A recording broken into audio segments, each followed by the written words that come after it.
Jackson struck out 2,600 times in his career, the most in the history of baseball. But you don't hear about the strikeouts. People remember the home runs.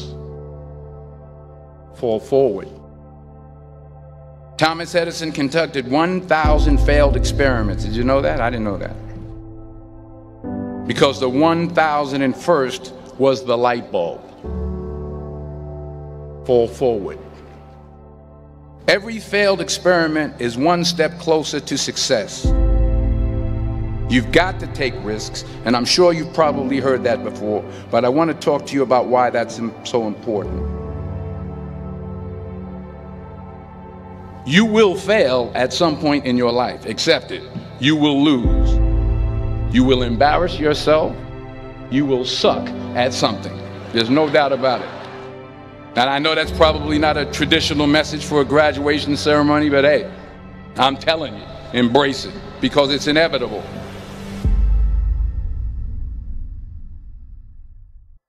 In the acting business, you fail all the time. Early on in my career, I auditioned for a part in a Broadway musical. Perfect role for me, I thought, except for the fact that I can't sing. I didn't get the job. But here's the thing. I didn't quit. I didn't fall back. I walked out of there to prepare for the next audition, and the next audition, and the next audition. I prayed. I prayed, and I prayed. But I continued to fail, and fail, and fail. But it didn't matter, because you know what? There's an old saying, you hang around the barbershop long enough, sooner or later you're going to get a haircut.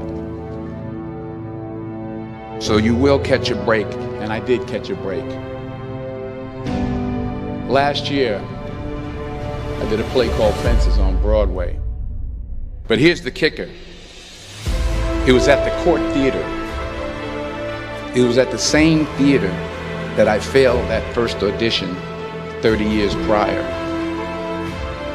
The point is, every graduate here today has the training and the talent to succeed. But do you have the guts to fail? If you don't fail, you're not even trying. I'll say it again. If you don't fail, you're not even trying. To get something you never had, you have to do something you never did. Imagine you're on your deathbed, and standing around your deathbed are the ghosts representing your unfulfilled potential. The ghost of the ideas you never acted on. The ghost of the talents you didn't use. And they're standing around your bed, angry, disappointed, and upset. They say, we came to you because you could have brought us to life, they say. And now we have to go to the grave together. So I ask you today, how many ghosts are going to be around your bed when your time comes?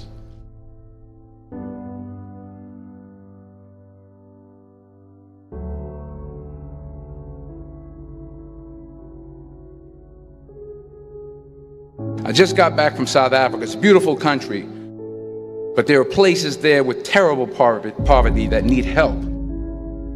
And Africa is just the tip of the iceberg. The Middle East needs your help. Japan needs your help. Alabama needs your help. Tennessee needs your help. Louisiana needs your help. Philadelphia needs your help.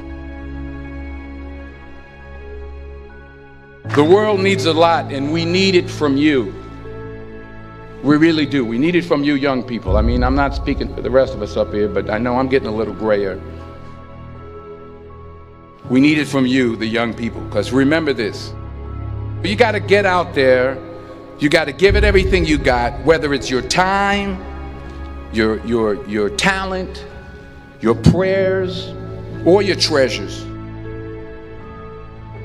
What are you going to do with what you have? I'm not talking about how much you have.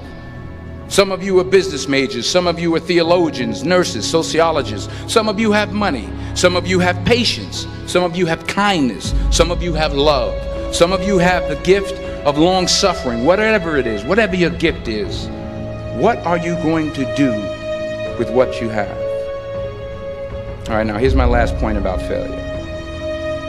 Sometimes it's the best way to figure out where you're going. Your life will never be a straight path. I began at Fordham University as a pre-med student. I took a course called cardiac morphogenesis. I couldn't read it, I couldn't say it, I sure couldn't pass it. So then I decided to go into pre-law, then journalism.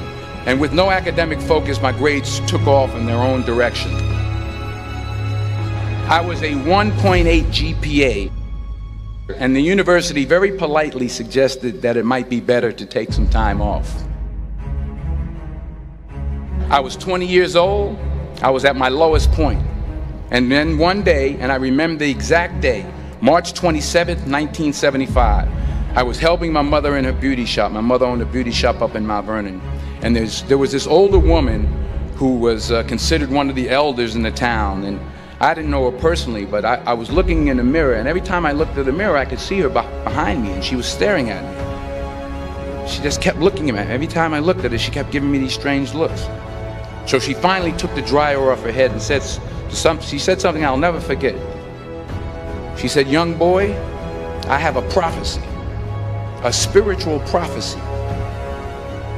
She said, "You are going to travel the world and speak to millions of people."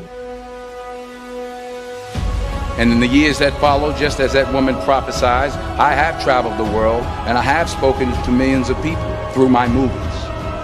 Millions who up till this day couldn't see me, who up till this day I couldn't see while I was talking to them, and they couldn't see me, they could only see the movie. They couldn't see the real me. But I see you today, and I'm encouraged by what I see. And I'm strengthened by what I see.